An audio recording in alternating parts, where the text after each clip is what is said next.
Hello everyone, I'm Brian. Today I'm writing to Why are we told to practice Dharma when Brahman is everything? The realm of Maya. So this is interesting, honestly. Why are we told to practice Dharma? So again, let me try to explain how I understand Dharma. Is your duties, basically. So if you're a father, you have to fulfill your fatherly duties. If you're a warrior, fulfill your warrior duties. If you're a mother, your motherly duties. Whatever it happens to be, a nurse, doctor, lawyer, mechanic, maintenance, or whatever it happens to be, you should fulfill your duties. That's how I've understood Dharma initially. I think it has a bit more meaning to it. I don't know if that's true or not, or or do good in a sense. Maybe Dharma also. I believe I've heard it almost sense in a way to say do good. Very broad kind of answer, but that's the best I could kind of put it. So I know I've heard Dharma is your duty. Sorry for those who has a childlike mind like I do. But your duty, as in, again, like I said, your whether you're brother, mother, father, soldier, doctor, dentist, whatever it may be, do your duty. Alright, anyways, I was going to give this video a shot and see what it has to say. Realm of Maya. This question is from Darshan. Since everything is in awareness and everything is just an experience in awareness, then why is it that for someone who wants to understand that one truth, i.e. awareness, we are told to follow the path of Dharma, told to restrict our desires, to meditate? So basically we are told to do one thing and not do the opposite of it. But both the things are just experiences in that one truth. So why is it that the truth can be understood only by practicing a certain experience when the truth is there in all experiences, or all experiences are there in that one truth? Good question. Look, what Darshan is asking is that ultimately Brahman is the only reality that there is. So in every experience, one should be able to experience Brahman. Upanishad also supports that. Upanishad says, Pratibodha viditam matam amritatvam hi vindate. In every experience, if you realize Brahman, you will attain immortality. Everywhere, in everything, all of life is pervaded by that one supreme reality, existence, consciousness, bliss. But then Darshan asks, in that case, why ask me to practice Dharma? Tell the truth. Be kind. Be self-controlled. But if I'm telling lies and being indisciplined and I'm being selfish and cruel, that's also Brahman. Why shouldn't Brahman be available there? Why only in an ethical life? Why are we told to practice meditation? Why not scattered? Why shouldn't I spend my life being doing whatever comes to my mind? Why control my mind? Why not, just party all day long, and that's Brahman? Why be disciplined? Why turn inwards? Why not be always extroverted? So why are we told to have a set of ethical and spiritual practices? Why not everything else? Everything else is also Brahman. That's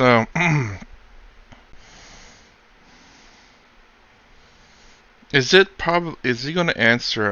Again, I would love to test my intelligence on whether I've understood more than what I know. Is he going to say because we do not find happiness in this external things, harming others we do not find happiness in? It does not give us joy to harm others. It does not give us joy to find external things. It's all temporary. The reason why we focus inwards and disciplines, because that's how you find eternal happiness, is inside. Everything external is essentially temporary. You will never find true happiness externally, only internally. I wonder if that's going to be ultimately the answer here. Why these differences? The reason is this. Notice the language. You want to realize Brahman, in which case you are saying you do not realize Brahman right now. You say Brahman is in everything, but you don't see that in everything. You don't see Brahman behind the truth and behind the falsity, behind the controlled life and the uncontrolled life. You don't. If you did, you wouldn't even ask the question. So we are all seeking enlightenment. And if you are seeking something, then there must be a way to do it. There's a way not to do it, and there's a way to do it. So it is, yes, using the language of Maya. Sri Ramakrishna explained this as Vidya Maya and Avidya Maya. It is true, everything is in the realm of Maya. Brahman is the reality, and everything is the manifestation of Brahman through Maya. So, yes, all this is a manifestation through Maya. But that Maya has two categories. One is called Vidya Maya, the Maya of knowledge, and the other one is Avidya Maya, the Maya of ignorance. What is the Maya of ignorance? I'm sorry. I thought Maya was just pure ignorance. Like Brahman is the truth and reality. Maya is ignorance. Now there's two different Mayas? I've heard both terminologies before. Avidya Maya. I heard that one. Hold on. Yes, all this is a manifestation through Maya. But that Maya has two categories.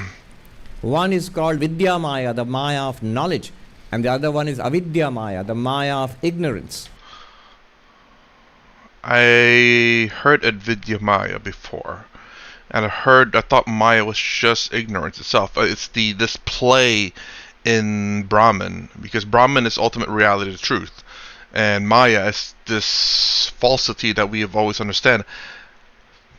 I don't know if I've ever heard the other one, Vidya Maya, I guess knowledge and this falsity, I suppose. Is that what it's saying? Vidya Maya, the Maya of knowledge. Yeah, I thought Maya alone was just pure ignorance. Just ignorance in general, the play, the falsities. I didn't know there was some Maya now. So I definitely now need to understand why is there the separation of Maya. Maya, the Maya of knowledge, and the other one is Avidya Maya, the Maya of ignorance. What is the Maya of ignorance? Most of our lives. We'll be shocked to see what we have done most of our lives. I want to get rich and I want to have a party. All my life should be fun. All of this kind of seeking happiness in the world outside, seeking lasting fulfillment in things which do not last. This is Avidya Maya, ignorance. This identification with the body, which we take without any question at all. This is my reality. I am this body. Avidya Maya. Now, the more we catch, it's Brahman, it's Maya, and it's ultimately Brahman. But the more we catch hold of Avidya Maya, the more we'll be involved in samsara and more we'll be deluded. The reality will not be clear. Though it is Brahman, it will not be clear to us at all. And we will suffer more and more and more. But then there's the other side to Maya, Vidya Maya, which is devotion, ethical life, selflessness, meditation, and spiritual philosophy, inquiry into who am I, what is all this. All of these spiritual paths, they are called Vidya Maya. They're also Maya. But after all, if only Brahman is there, as Darshan says, why then these practices? Yes, they are also Maya, that is true. But this Maya, Vidya Maya, will overcome the Avidya Maya and will take you to the realization of the truth that it is all Brahman. One caution. We are not saying that truth and falsity are both Brahman. No. From the perspective of the world, truth is truth, falsity is falsity. Falsity will involve us further and further in samsara, and we'll go further and further down in samsara, suffer more, be more limited, be more petty, and more subject to suffering, sorrow. And truth will liberate us. Both are in samsara, both are in Maya, but truth is truth, it will take you towards liberation, the falsity will take you towards sorrow. Why would this be so? Why not the other way around? Why not falsity will take me towards realization? Because what is the nature of Brahman? The nature of Brahman is Sat, existence, ultimate reality. How can I go towards ultimate reality if in this moment I am telling lies? In this moment I cannot hold on to my truth. How can I go towards the ultimate truth? So, truth, self-control, peace of mind, serenity, unselfishness, all of these things are very, very useful because they take us towards that realization. When we realize that we are Brahman and everything is Brahman, we will not realize that truth and falsity are both Brahman. No, no. In that case, Brahman alone is. When it manifests as truth and falsity, they are very different. Takes you that way and falsity takes you that way. When you realize Brahman, it's Brahman only. It is God only. It's no longer truth and falsity of our level. Remember, why I am harping on truth and falsity is truth is the way to God realization. Falsity is the way away from God realization. Sri Ramakrishna used to pray, "O Mother, here are your purity and impurity. Take them both and give me pure love. Here are your, there's action and inaction. Here is rituals and so whatever is there, he gives away and says, give me pure love for you." So pure love, I believe to be. Not always. I've understood Bhakti Yoga as love or devotion, which I believe Sri Ramakrishna was very much a Bhakti follower of Kali, I believe the mother goddess or the mother. So, and that's maybe the reason why he doesn't care for the truth or the falsity. All he cares is about love, which is devotion. But he could not say, here is truth and falsity. Take them both and give me pure love. No, no, no. You cannot give away truth. If you give away truth, then where will you stand? Truth is connected to the very nature of Brahman. Sat. Okay. No. Okay, I didn't realize it was See, I kind of understood it. I guess my assumptions there is kind of right. A little bit. The sheer fact that, ultimately we want to end suffering and finding selfishness, self-pleasure, self-aggrandizing, external things. None of that is eternal happiness. All that is temporary.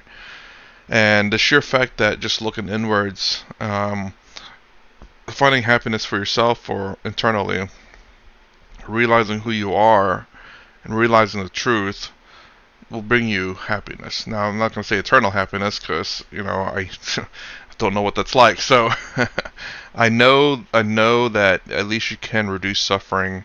I know that acting in certain ways, realizing certain truths, accepting things for what they are, you tend to reduce suffering a lot. I know I have in life. You tend to get less frustrated, less angry, less suffering, just less suffering in general.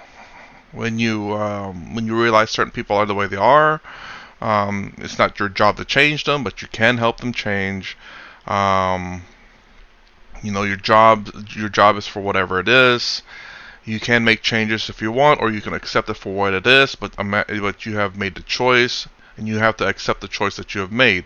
If you're not happy with the choice that you made, then make the change. If you can't make the change, then you have no one but yourself to be angry at, not your job, not the person who hired you, not anyone else but yourself. But if you can accept the job that you may not like, but you can accept it, I think you will suffer less for it. I'm not saying it's going to end your suffering, but things in life, if you can accept them for what they are, you will reduce your suffering. I do genuinely believe that. I'm not saying everything, but a lot of things. For example, another example would be, if you have if you're going to college, especially college people, you're studying so hard, and you take your test and you fail it, and you said, "Man, I studied really hard for this. What did I do wrong?" Well, clearly either you didn't study hard enough, or maybe you've forgotten some key things. If you can accept that, it sucks, don't get me wrong. But you won't suffer too much for it. Again, I'm not sit there and claim that you're going to be, enlightened by understanding certain realities. No, not at all, but at least it can help you reduce suffering in life, which is my ultimate goal. Just reducing suffering, just generally speaking.